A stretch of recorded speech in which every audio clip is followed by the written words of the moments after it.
ये तो हमारी गाड़ी है।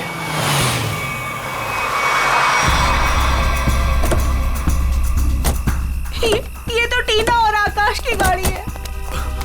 Oh my God!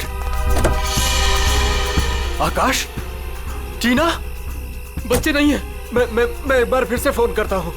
गाड़ी यहीं पर है तो दोनों बच्चे भी यहीं पर होने चाहिए। कैसे डरावनी जगह है, कितना घना जंगल है ये। पता नहीं टीना और आकाश को यहाँ गाड़ी रोकने की क्या जरूरत थी। दोनों में से किसी का भी फोन नहीं लग रहा है। लूटपाट का मामला तो नहीं लगता है भाई साहब। बच्चों को सारा सामान गाड़ी में ही है। ऐसे बीच सड़क पे बच्चे गाड़ी छोड़ के गए कहाँ? समझ में नहीं आ रहा मेरे दोनों बच्चे कहाँ चले गए, क्या हो गया उनको। मीरा कुछ नहीं होगा हमारे बच्चों को। शांति रखो, घबराओ मत। आओ यहीं कहीं आसपास देखते हैं। आकाश, टीना, आकाश, आकाश, आकाश, मेरी आवाज सुनाई दे रही है? आकाश, आकाश, टीना, पता नहीं इस घने जंगल में बच्चे कहाँ चले गए। मीरा, गाड़ी यहाँ पर है तो बच्चे भी यहीं पर होने चाहिए।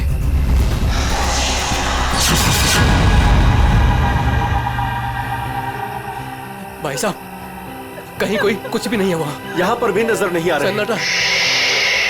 चुप हो जा।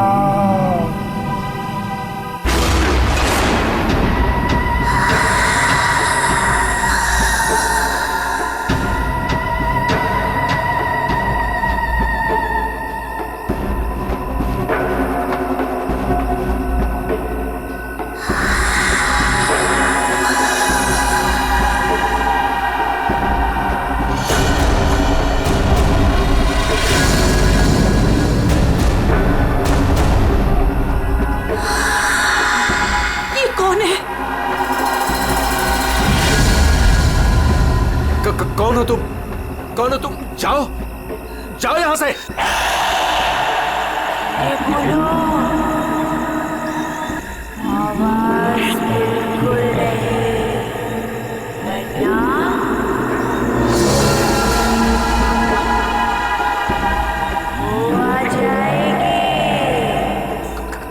कौन आ जाएगी? कौन आ जाएगी? वही आएगी जो अपना सर हाथ में लेकर घूमती है।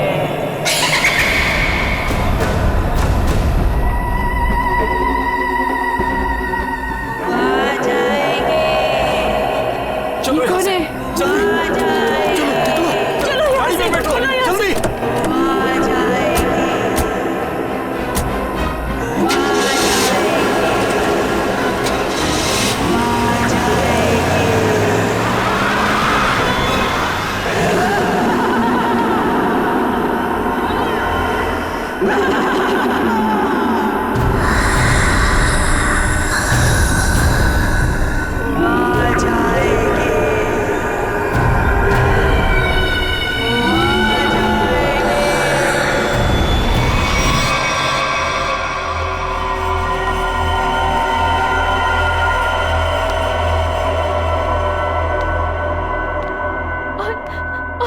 तभी एक औरत आई।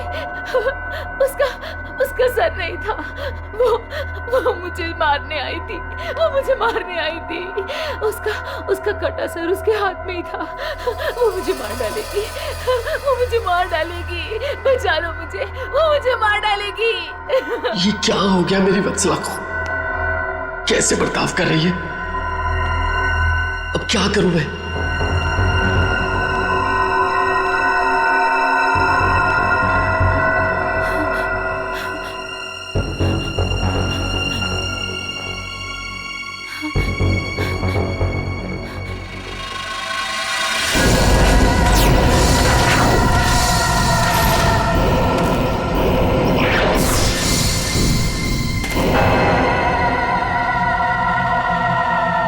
सर, उसके बाद क्या हुआ? उसके बाद वो कटे सर वाली औरत मेरी तरफ घूम गई।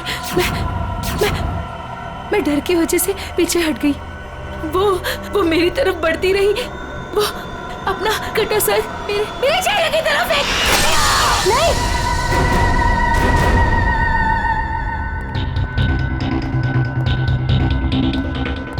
डॉक्टर साहब क्या हुआ है मेरी वाइफ को? मिस्टर नमित, देखिए ना डॉक्टर साहब के साथ क्या किया वत्सला जी ने। 10 इंजेक्शन दे चुका हूँ शांत करने के लिए, लेकिन कोई असर ही नहीं हो रहा। लेकिन हुआ क्या है वत्सला को? इनका दिमाग एक सरकटी औरत के बारे में सोच रहा है। उसकी चाल टाल, उसका रवैया और पता नहीं क्या क्या इसके दिमाग में घुस गया है। Oh my God! डॉक्टर साहब, मेरी वाइफ ठीक तो हो जाएगी ना? कुछ कह नहीं सकते, लेकिन ये चेंजेस आपने इनमें कब महसूस की? कल रात वत्सला की गाड़ी दहलिया रोड पे खराब हो गई थी। मैं इसे लेने वहां गया, तब से इसकी हालत ऐसी है। देखिए मिस्टर नमित, इनकी हालत बहुत नाजुक है। मेरी मानिए तो इन्हें फौरन हॉस्पिटल में एडमिट कर दीजिए। सर, मुझे तो लगता है कि वत्सला जी के साथ जो कुछ भी हुआ है ना, दहलिया रोड पे ही हुआ है। श्रवण, हमने कहीं वहां से आकर कुछ गलती तो नहीं की ना? अब हमारे बच्चे कैसे मिलेंगे? मुझे तो लगता है उस खूनी औरत ने कुछ कर दिया है टीना और आकाश को। भाई साहब, मुझे लगता है कंप्लेंट लिखवा देनी चाहिए। पता नहीं बच्चे किस हाल में होंगे। उमेश, मैं तो कहता हूँ हमें सीआईडी को फोन करना चाहिए। मैं करता हूँ भाई साहब।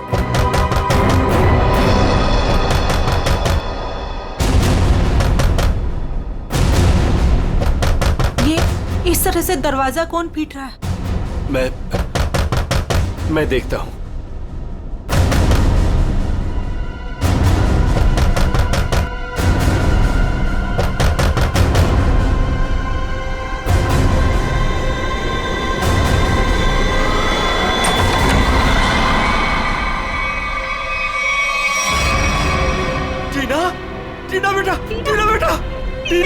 टीना बेटा, ये क्या हो गया? क्या हो गया? किसने किया बेटा? ये किसने किया? टीना भाई साहब, इसकी हालत तो बहुत खराब है। इसे हॉस्पिटल ले जाना होगा। मैं गाड़ी निकालता हूँ भाई साहब। टीना बेटा कुछ तो बोलो। आकाश कहाँ है? आकाश भाइयों को बचा लो। बचा लो मतलब? क्या हुआ है आकाश को? टीना बेटा, टीना आंखें खोलो बेटा, आंखें खोलो बेटा, आंखें बंद मत कर बेटा। टीना, क्या हुआ तुम्हें? वो गाड़ी हमें रोक रही है माँ।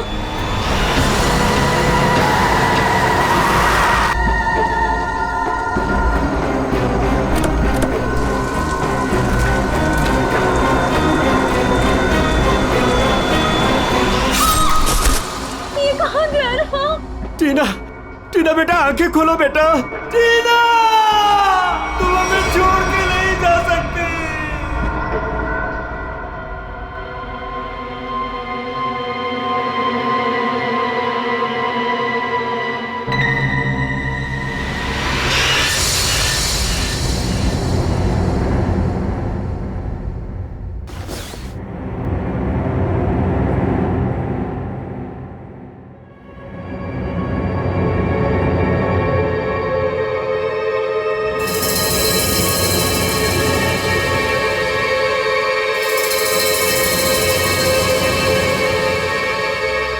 नहीं डॉक्टर साहब, मैं अपनी वाइफ को किसी भी हॉस्पिटल में एडमिट नहीं करने वाला।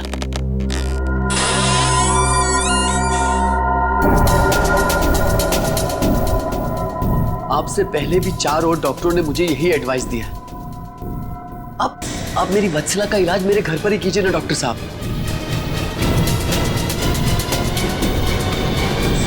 मैं अपनी वत्सला को अपने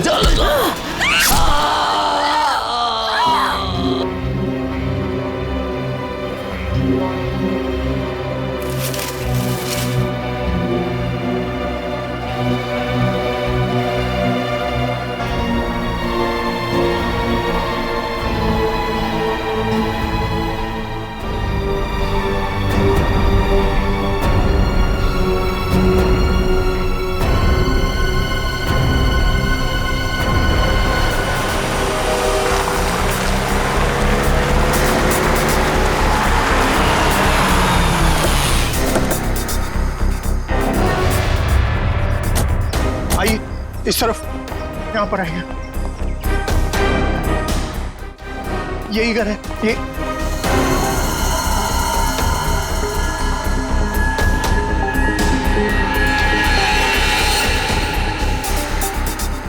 तो यहाँ पे जबरदस्त हाथापाई और तोड़फोड़ हुई है।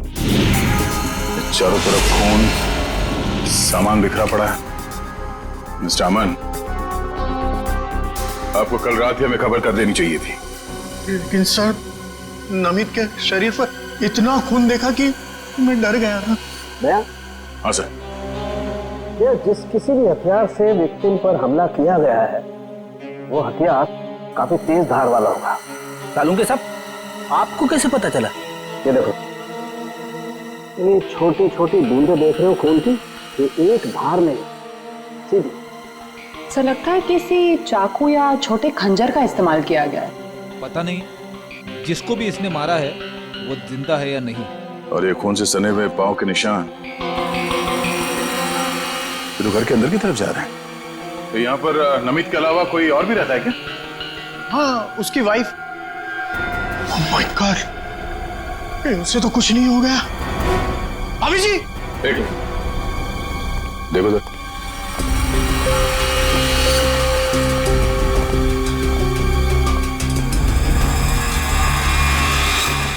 सर ये पैरों के निशान तो आगे आगे धुंधले होते जा रहे। एक काम करो, इस कमरे को चेक करो।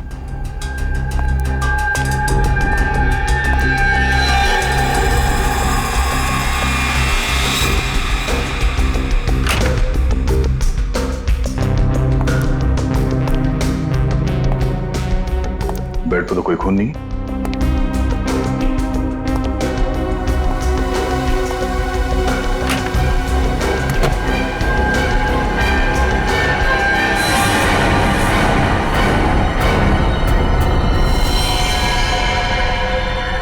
कौन हो तुम?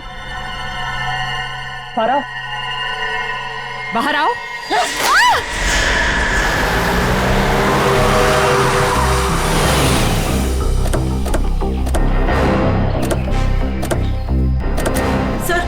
सर यही है मेरी टीना और आकाश की गाड़ी। यहीं पर मेरे बच्चों पे वो मुसीबत आई थी।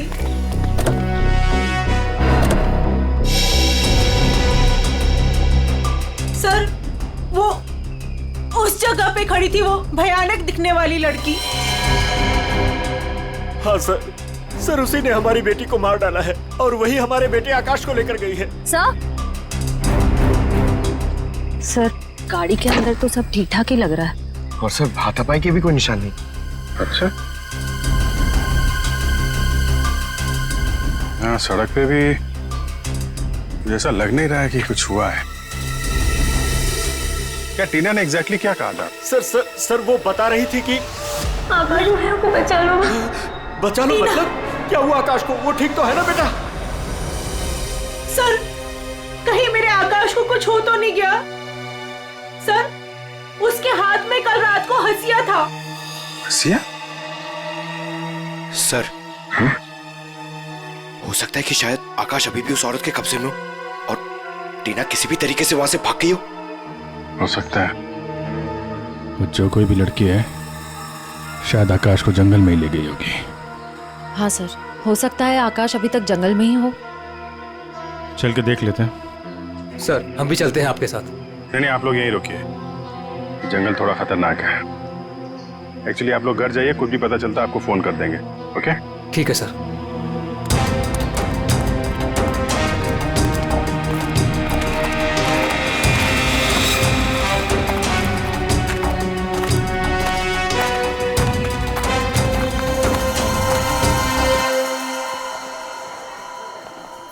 डॉक्टर साहब, वो आदमी कहाँ है जो खून से लथपथ आपके हॉस्पिटल में आया था? सर वो आदमी अंदर है। तो अब होश में है या अभी भी बेहोश है? नहीं, अभी होश तो आ गया है उसे, मगर थोड़ी बहकी बहकी बातें कर रहा है। क्या हम उनसे मिल सकते हैं? जी बिल्कुल, आइए।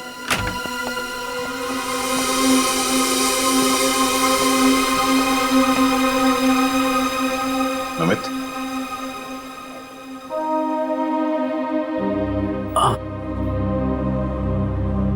कौन? हम लोग सीआईडी से हैं। क्या तुम बता सकते हो कि ये तुम्हारे साथ कैसे हुआ? मार डाला मुझे। मेरी वत्सला ने मुझे मार डाला। पूछिए अमन से। मुझे रोज पिटती थी, पर मैंने कभी भी उससे उसे नहीं घूरा। हाँ सर, मैं हमेशा इस बेचारे की दर्द भरी आवाज सुनता था। मैं समझ जाता था कि भाभी जी का बेलन इसके सर पर बज रहा है। नमित, हम तुम्हारी पत्नी से मिल चुके हैं। कुछ न कुछ तो गड़बड़ हुआ है उसके साथ, लेकिन अचानक वह ऐसा बर्ताव क्यों करने लगी? भगवान, पता नहीं, जब से दहलिया रोड से आई है किसी सरकटी औरत के बारे में बात करती है और किसी पर भी टूट पड़ती है, जैसे जान ले लेगी वो किसी की भी। फिर दहलिया रोड, मतलब जो भी गड़बड़ है वो इस दहलिया रोड पे ही है।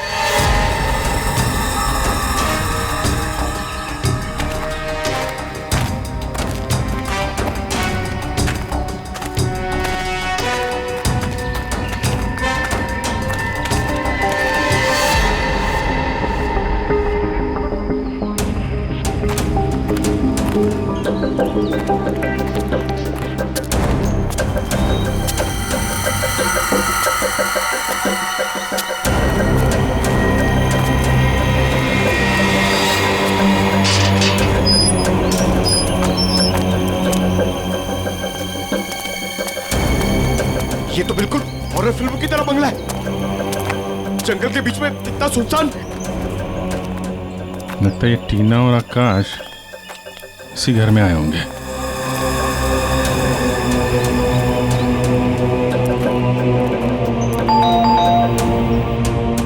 ज्यादा फिल्में मत देखा करो।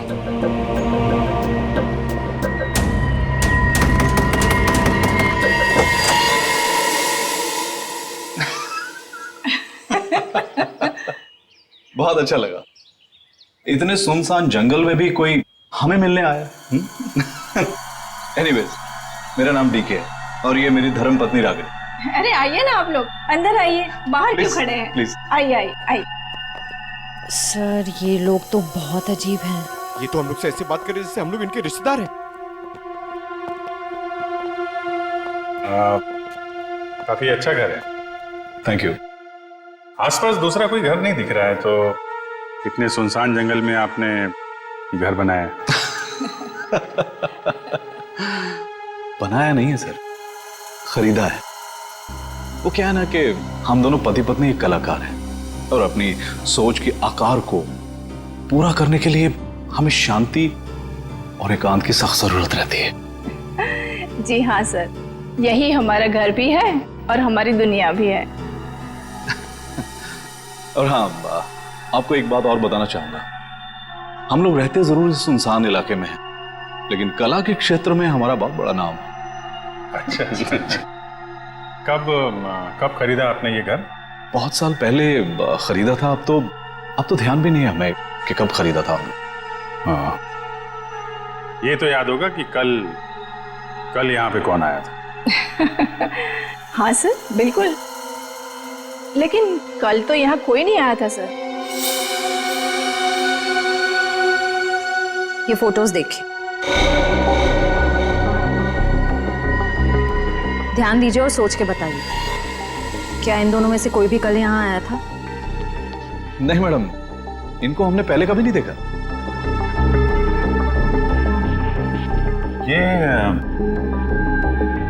ये कौन है? ये हमारी बेटी अंशिता। 14 जुलाई 2013 को प्लेग की वजह से इसकी मृत्यु हो गई थी। बहुत याद आती है हमें हमारी बेटी की। हम लोग आपसे कितने सारे सवाल पूछे जा रहे हैं, आप नहीं पूछेंगे कि हम लोग कौन हैं और क्यों इतने सारे सवाल कर रहे हैं आपसे? कौन है आप लोग, आप बता दीजिए। हम लोग कौन है घर के अंदर? नहीं, कोई नहीं है। नहीं, कोई है।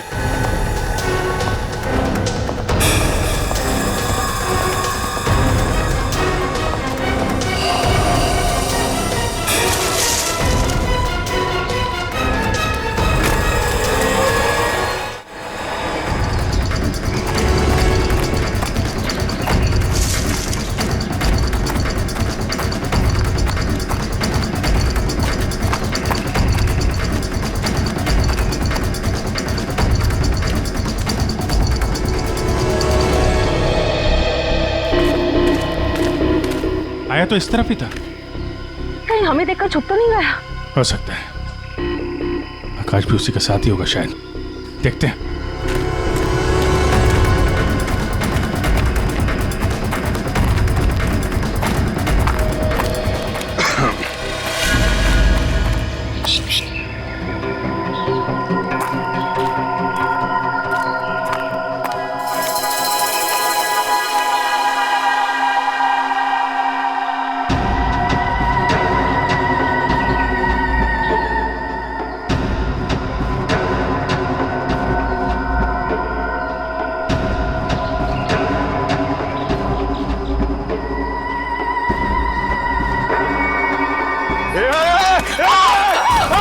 नहीं, फायर नहीं। कर नीचे। कौन है तुम? क्या कर रही थी उस घर के अंदर? हसिया नीचे फेंको। टीना को तुमने मारा था ना? आकाश का? धीरे बोलो, वो सुन लेगी। वो तुम्हारे पीछे खड़ी है।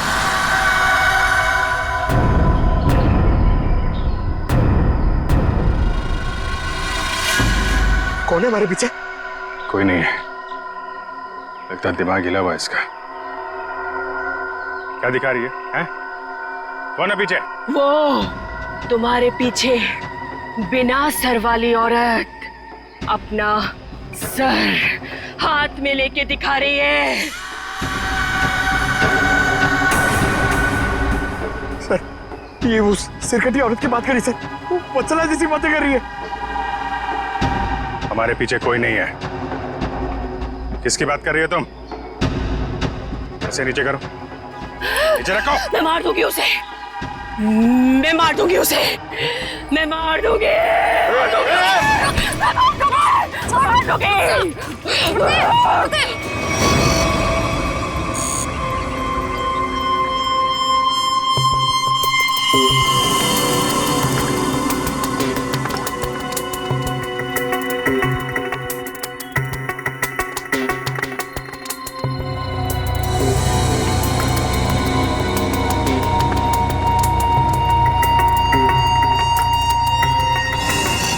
डॉक्टर मल्लिका, आप भी वही सोच रही हैं जो मैं सोच रहा हूँ? यस सर, पर ये है क्या? थोड़ा बहुत तो पता चला है, पूरा तो टेस्ट होने के बाद पता चलेगा।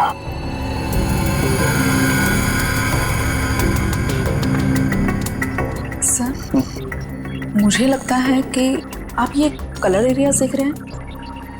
ये ब्रेन टेल की नर्व्स की तरफ आ रहा है। इन दोनों औरतों के दिमाग के साथ छेड़छाड़ी की गई है।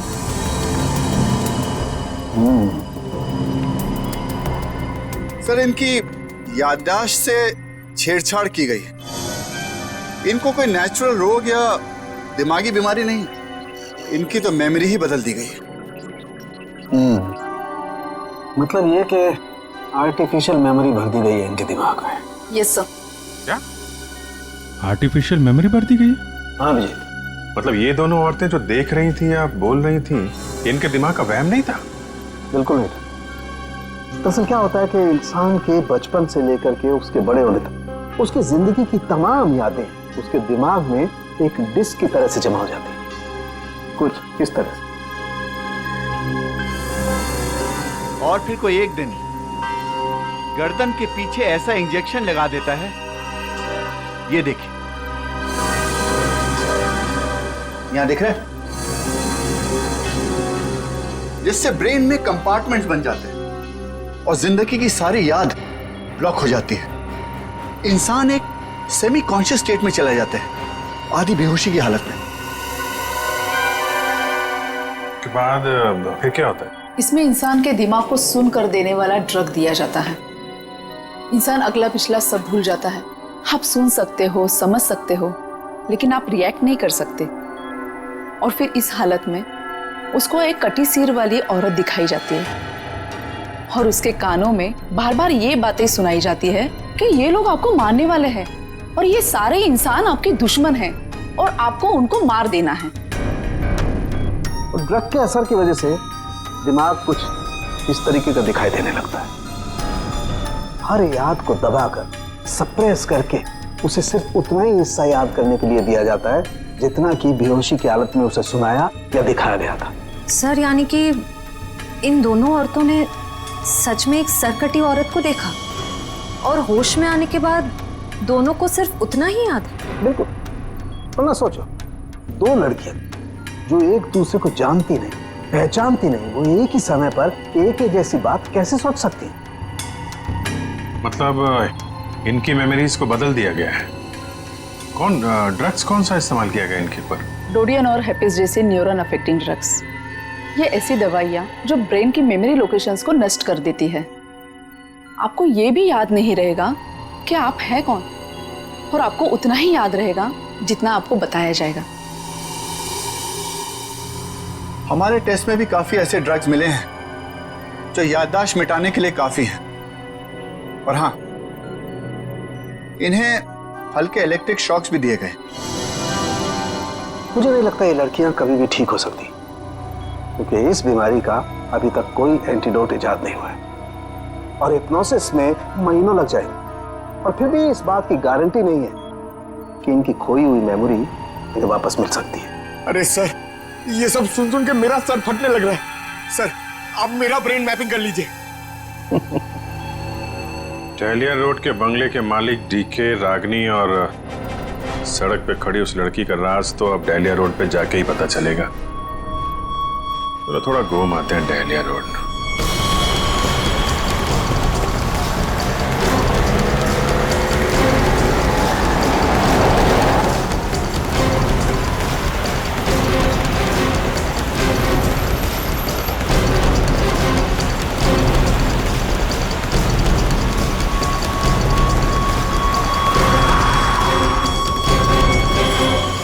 ये हमारी बेटी अंचिता, 14 जुलाई 2013 को प्लेग की वजह से इसकी मृत्यु हो गई थी।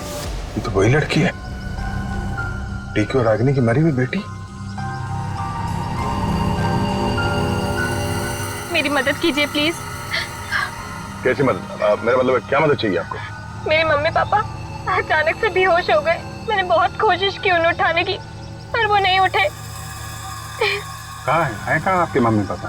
घर पे आके देखिए ना प्लीज, पास में है। चलिए आइए। कहाँ पर है? चलिए। अच्छा, इन नाम से कोई भी रजिस्ट्रेशन नहीं? ओके ठीक है, थैंक यू सर। सारे पेंटर्स एसोसिएशन में फोन कर लिया सर, मगर डीके और रागिनी के नाम से कोई भी रजिस्ट्रेशन नहीं। सब कुछ झूठ बोला उसने। मुझे तो लगता है कि उसने अपना नाम भी गलत बताया है। जयवंती, कुछ पता चला? नहीं सर, अभी तक कुछ भी नहीं पता चला। मगर सर, कितने कॉन्फिडेंस से झूठ बोल रहे थे दोनों। लगता है सर अब एक ही रास्ता बचा है, उन्हीं से सच उगलवाना पड़ेगा। नहीं जयवंती, पहले उसकी सारी डिटेल्स निकालते हैं, फिर उठाते हैं उसे। लेकिन सर पता कैसे चलेगा? एक काम करो, डहलिया हाउस में जो उनकी तस्वीरें खींची गई थी उन्हें क्रिमिनल डाटाबेस से और मिसिंग केस फाइल से मैच करवा के देखो, शायद असलियत सामने आ जाए। आइए। यहाँ इतनी रोशनी कम क्यों है? वो घर आबादी से दूर है ना, इसलिए वोल्टेज थोड़ा कम है। ये देखिए। दोनों एक साथ कैसे बेहोश हो गए? कहीं इस लड़की ने तो कुछ नहीं कर दिया?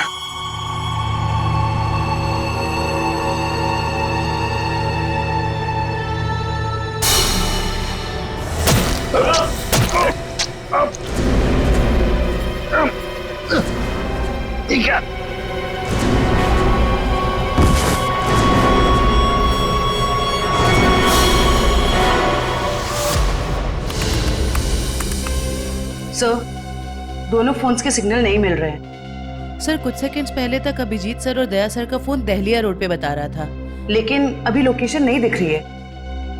इसका मतलब अभिजीत सर और दया सर को वो रास्ता रोकने वाली लड़की मिल गई।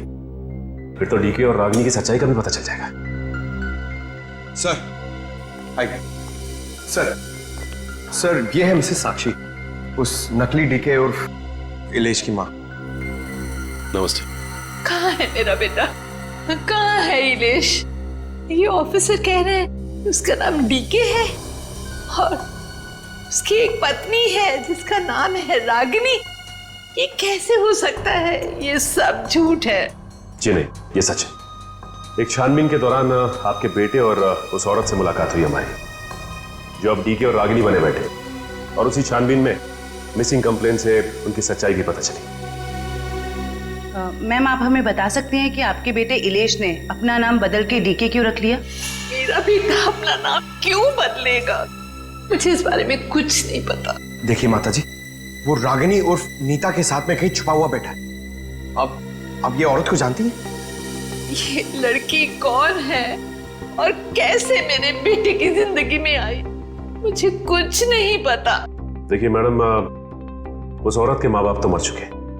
बस आप ये बता सकती हैं कि जुलाई 2013 से पहले ऐसा क्या हुआ था जो आपका बेटा घर छोड़कर चला गया?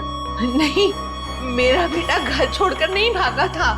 हाँ, इलेश दिमागी तौर पर बीमार रहता था, तो एक बड़े साइकोथेरेपिस्ट के पास उसका इलाज चालू था, और उसी थेरेपी की सिटिंग के लिए वो डॉक्टर के क्लिनिक गया था, और फिर वो वापस ही नहीं आया। अच्छा मैम, ये बताइए कि नाम क्या है इस थेरेपी क्लिनिक के डॉक्टर का?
दुश्मन है तुम्हारे, उठा लो हथियार, उठा लो हथियार, मार दो।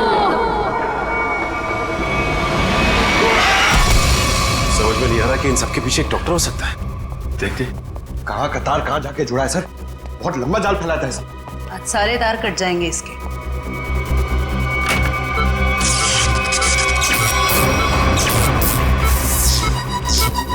Oh my God.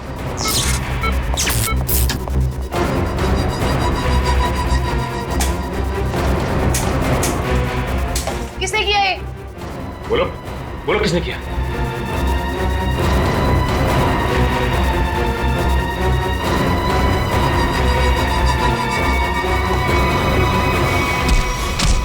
बता कौन है इन सबके पीछे? तुम उस बिना सर वाली औरत के साथ मिले हो ना? मैं नहीं, तुम उस सरकटी औरत के साथ मिले हुए हो। मैं जानता हूं, मैं छोड़ूंगा नहीं तुमको। तुम और उस औरत दोनों को खत्म कर दूंगा मैं। तुम मुझे मारना चाहता है ना? छोड़ूंगा नहीं तुम्हें।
सर डालिया रोड यही है। हो सकता है अभिजीत सर और दया सर यहीं कहीं होंगे। हो सकता है वो डीके और रागनी क्या हो। हम लोग जाके देखते हैं, तुम लोग यहीं रखो, एक डॉक्टर जाना नहीं चाहिए। हाँ ठीक है, चलो आ जाओ।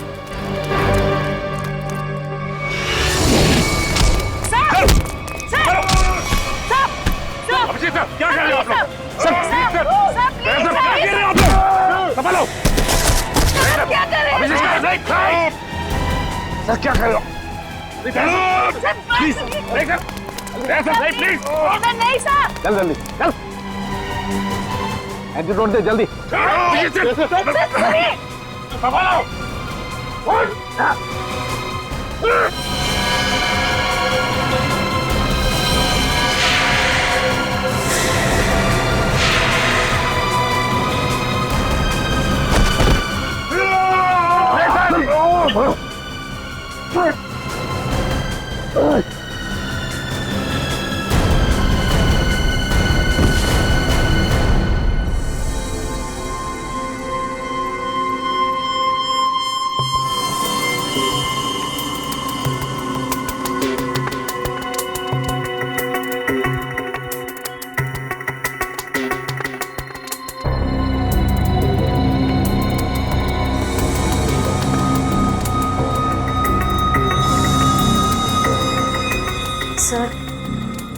सर सब ठीक तो है ना? एंटीडोट ने असर शुरू कर दिया, थोड़ी देर में होश आ जाएगा दोनों को।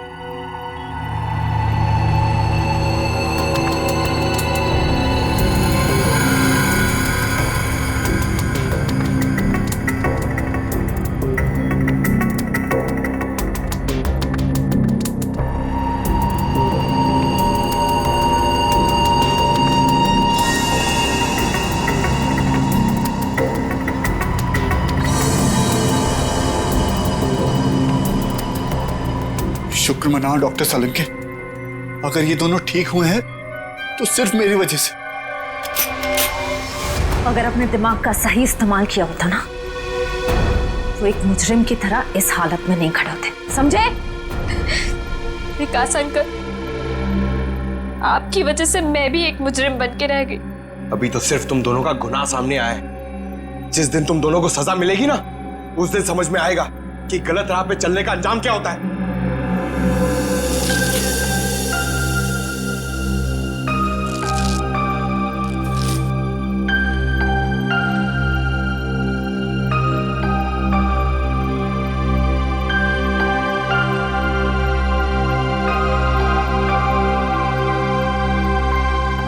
हम ये दहलिया रोड वाले बंगले पे? नहीं यार, न्यूरो सेंटर में है भाई।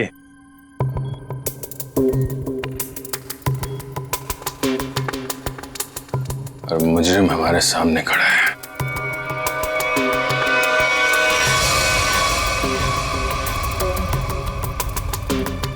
अच्छा एक बात बताओ, तुम्हें अभी वो कटे हुए सिर वाली औरत और वो भयानक आवाज से तुम ही सुने थे? सर वो तो उस वत्सला के दिमाग में था, और वो जंगल वाली लड़की के दिमाग में भी, वो जो हंसिया लेके घूम रहे थे।